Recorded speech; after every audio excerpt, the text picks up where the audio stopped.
Hey guys, and welcome to the second video for chapter 15. We'll be talking about East Asia, and in this one we'll be talking about the economy of the Tang and Song dynasties in China.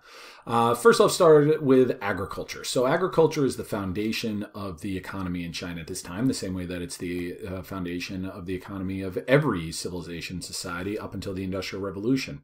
But a couple of noteworthy changes during this time. The first was with the introduction of new crops into China from the area that they conquered, right? The Tang dynasty was building up a big empire, and they conquered areas of Southeast Asia, including Vietnam. And from Vietnam, they got a new type of rice, this fast ripening rice. And you think, well, why does that matter that you got new types of rice that are being grown in China? Well, it matters because China is a big country and you got a lot of people to feed, and northern China, it gets cold in the winter. You don't have as long growing seasons during that time period. Well, with this new fast ripening rice, you can harvest a lot more. You can also harvest more often throughout the year. You can have 2 crops per year. So you've got more food to feed your population overall. It also solidifies rice as being the staple food of the Chinese people, right? It didn't matter whether it was peasantry or whether the upper gentry and nobility, rice was to be found on every table. And a lot of that traces back to the introduction of this fast ripening rice from Vietnam. You also get commercialized agriculture. Because rice became this staple, this food staple, farmers could focus on other crops if they weren't growing rice.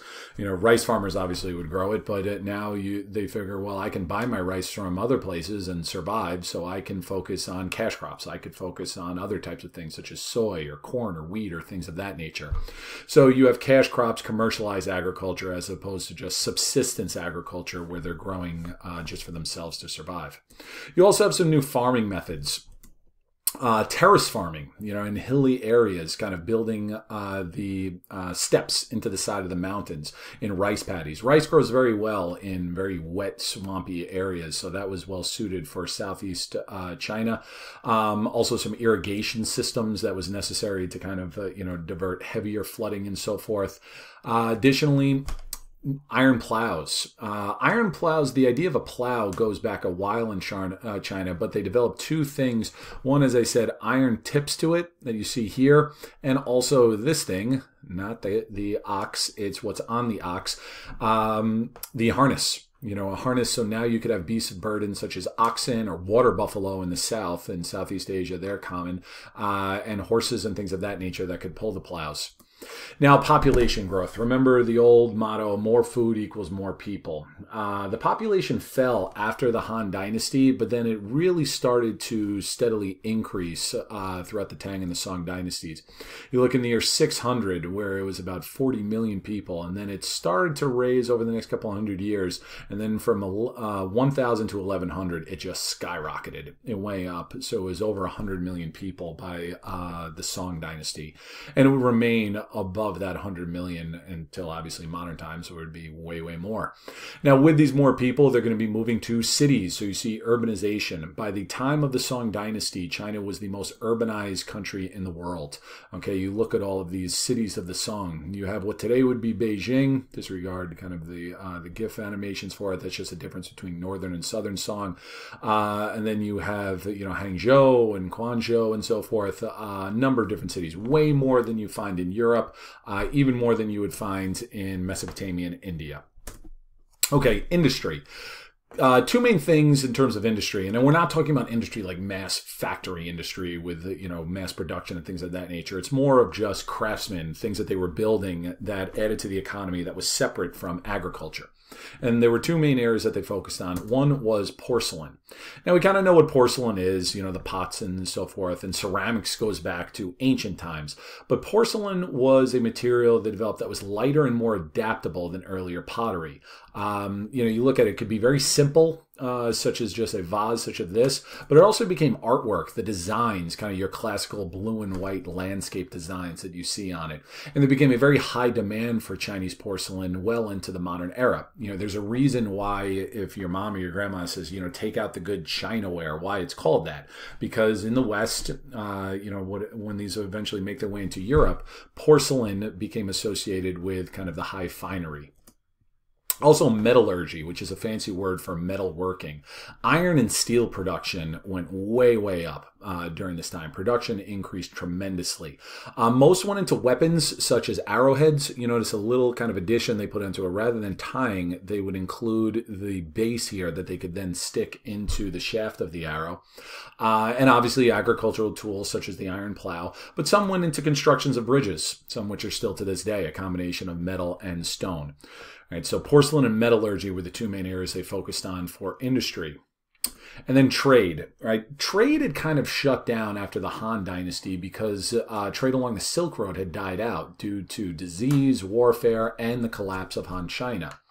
Well, the increase in agriculture and industry led to an expansion in the Chinese economy.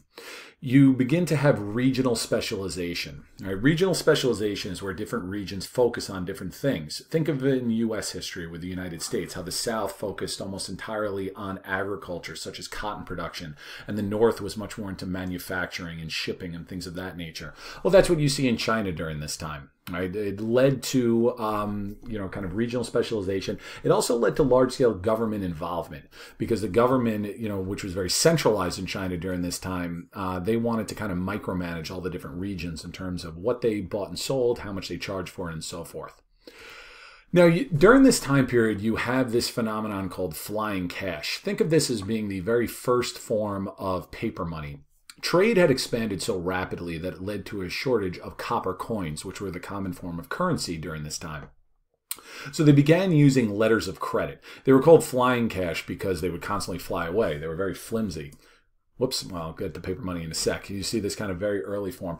They were banknotes. This would eventually develop into a more modern checking system, but they were promissory notes. Now, these became so common that eventually they decided, why don't we just use paper in general, right? So you have paper money. Here you have a very early form of paper money from the Tang Dynasty. This first developed, the first kind of a version of paper money developed in the 9th century. The government would eventually take it over in the year 1024 because they wanted to make sure that the distribution was kept legit. Paper making, right? That goes back to the Han Dynasty, and also block printing. I'll talk more about that in the next video. That really allowed paper money to take off. The government would run into problems sometimes when it overproduced money. They began printing more paper money than they had the resources to back it up. Remember, this is just paper. It's what's behind it, such as gold and silver, that gives its value. This led to inflation and loss of public confidence. But the idea of paper money, that would remain with the Chinese and would obviously become standard throughout the world later. And lastly, international trade. The Silk Road trade was revived. Right, here you have a map of the Tang Dynasty. And remember, you have that arm. Think of the map I showed you last video, where this kind of arm shoots out into Central Asia like this of the Tang area, or even areas that kind of were under their influence, these tributary states. The reason why they wanted to be in control of those areas was because you've got the Silk Roads that are coming through. All right, they wanted to make sure that they controlled and taxed all of those areas. It was, very common that you would see Arab, Persian, Indian, or Malay from Southeast Asia merchants setting up shops in these Chinese cities. It also led to a growing demand for foreign-made goods, particularly during the Song Dynasty. Now, the Tang Dynasty was all about controlling the land routes, but think back to the map I showed you. When the Song Dynasty was around, they had lost control of most of this western region. And then when, the empire was split in two, the Song Dynasty was basically only in control from here down. So they didn't have control over the land route. So the Song Dynasty had to worry about, or focus, I should say, on maritime trade. So Tang Dynasty was really in control of land trade. Song Dynasty was more for sea, because they lost control of the Central Asian Silk Roads. All right, so that is that on the economy, and for the next video we will talk about technology and society.